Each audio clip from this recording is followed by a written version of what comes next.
Hi, I'm Ian Ziering, and you're listening to Brigade-Radio-One.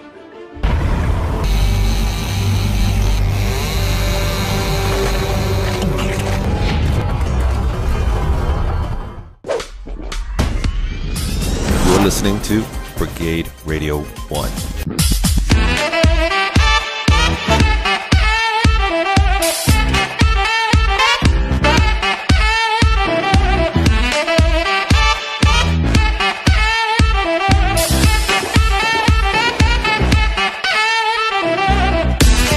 All right, everyone, welcome back. As said earlier, we have left our secret bunker here at Universal Studios to come down to the Canyon Club. We're backstage for what should be an epic night with some epic, legendary talent. A guy who's ready to rip into a Red Bull and rip into his stage, Jack Russell. Jack, how are you? You know, any better than the two of me, and the world's not ready for that. You know what? I think I'm going to go back to the studio tomorrow with the concept, say, I got your next movie, 2 Jack Russells.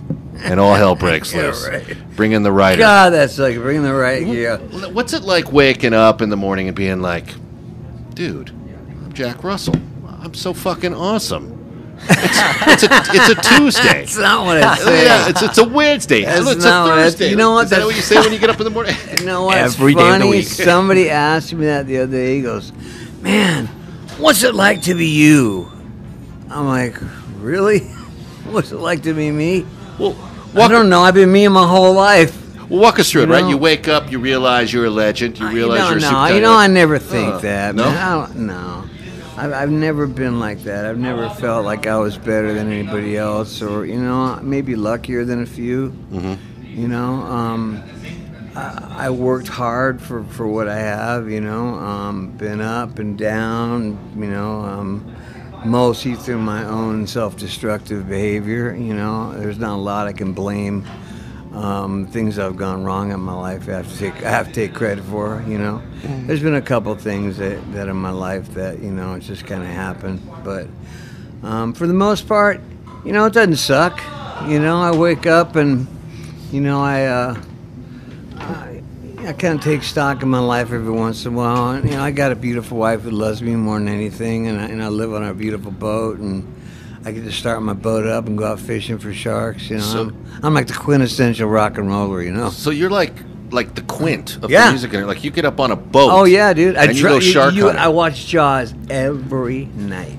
Do you? And that's not a joke. One of our regulars, 2 of our regulars, one of them wrote that movie, Carl Gottlieb, and the other Yeah. one was the production designer on it, and he killed it for me because you know that scene where they're singing in the galley? Right. Show me the way to go home, and there's the shark starts ramming the hull. Right. Sharks don't swim backwards. Exactly. Well, he goes, that's my foot kicking it in Yeah. the garden hose. We shot that in our no, editor's driveway. And I'm like, I know all the little nuances and the trivia, like where he goes like, could be a squalus ingumatus, a Surus glaucus. There's no such thing. You know what I mean? Squalus is just a fish. Wait a minute. Are you saying we bought into just a bunch of mumbo jumbo, like Yeah. Dreyfus' character, that he's not even really mentioning real, No, like squalus is savages a of fish. the Squalus sea? is a fish, just a fish. Now, was it glaucus? And it could be a squalus ingumanus, Surus glaucus.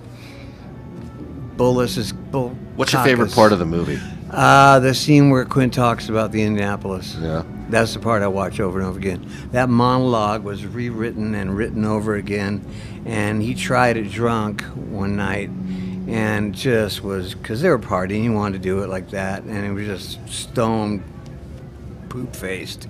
Didn't work. So he went home that night to his hotel, rewrote the whole thing, started out with 12 pages, so my writer made it down to 7, he made it up to 5, came in and did the monologue dead perfect. I mean, if you look at, there's only one edit in that scene, and the rest of it, I mean, it was You incredible. buy it. You buy into that, don't you? Dude, I mean, it's like, you know, the thing is, in the official in reality, most of the guys died from killing each other because they drank seawater, went crazy, and the sharks fed out the dead bodies. But there were yet a lot of guys being attacked and killed, you know, eaten alive. But most of them died from exposure, saltwater poisoning. But still, nonetheless, it's the world's largest shark attack, you know.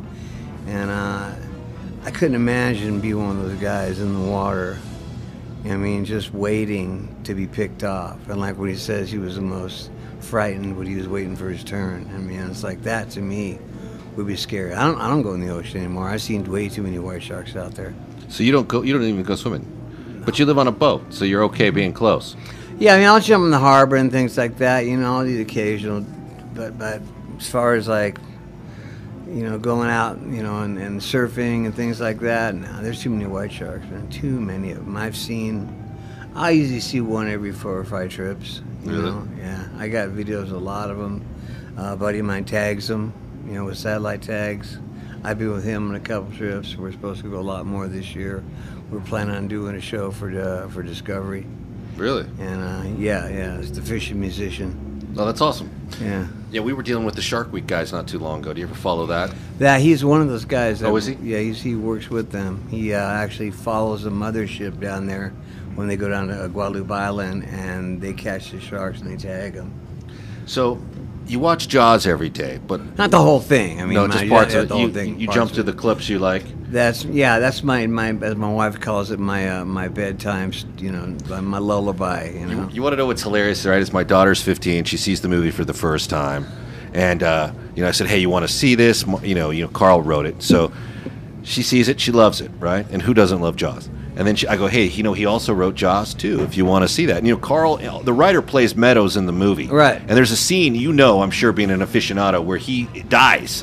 Right. He falls off the boat and gets killed. It's a typical Hollywood, like, hey, you got to walk off a pier and be... Right, anyway, right. So I put on Jaws 2, and like 5 minutes into it, Murray Hamilton, the mayor, walks like across the set, and my daughter sits up and goes...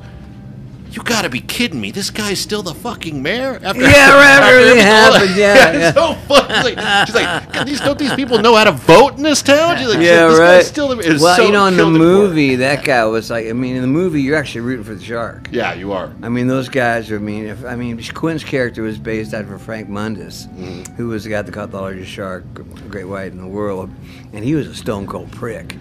I mean, Penn eventually got the idea for his character when he went fishing with him. And he goes, this guy's just a prick. Man. What do you think about some of the original casting choices for that role? Like they were looking at they were going to cast Redford and Dustin Hoffman. Yeah, a bunch of crazies. Lee Marvin passed on it. God, Sterling Hayden. Jan Michael Vincent was supposed to be Hooper at one point. Oh, I don't know, man. That would have been... No? No. Well, Robert Shaw, man. I mean, he became my favorite actor after that movie, obviously. You know what the best sad thing is he didn't make a dime off that picture. You're Not kidding a dime. me. No, the government, U.S. government took it all in back taxes. He couldn't even stay after he would shoot a scene. He had to go to Canada and wait for the next scene. Really? Yeah, and his performance in that was impeccable. I just got a harpoon gun the other day. Uh-oh. Do you make the people that live on the boats around you nervous? They see something like a harpoon gun and be like, okay. No, they don't know about that because you can't have firearms in our marina. So what's life like on your boat on any given day? It's just do people know it's yours? Non-stop work. Oh yeah. What do they hear craziness? They see craziness? Well, I've been down in the harbor for 30 years on and off, and everybody knows I'm down there. You know what I mean? And there's no secret, and people know where my boat is, and you know, they used to say the old boat was called Great White, so it wasn't like, you know, it was. You don't try to hide it. No, it's called Orca.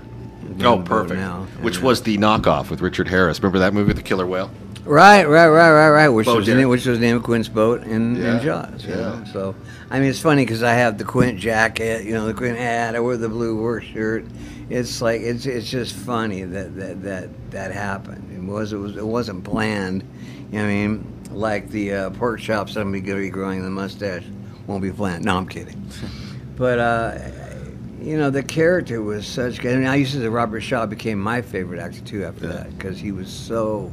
I mean, I started reading his books, and he was amazing. Poor guy died at 51. Yeah. From He's alcoholism. really like you look at like Taking a Pelham or even Swashbuckler, where he's the pirate with James Earl Jones, and you go, man, what a he really bled sincerity. Like he believed he was exactly tank commander. Oh man. Yeah. Well, when I was at Warner Brothers, feature development, I worked for director John Milius, and he would always break down Robert Shaw for us in meetings. He'd be like, "Now in this movie, he's playing this tank commander, and it's he had it all done. He brought in the real historical perspective, and he was the guy who actually for years said I wrote the Quint speech. Although Carl Gottlieb, who wrote the screenplay, has since on this show contested that. And I'm like, well, I don't know. I don't want to get between you and my old boss, but there is.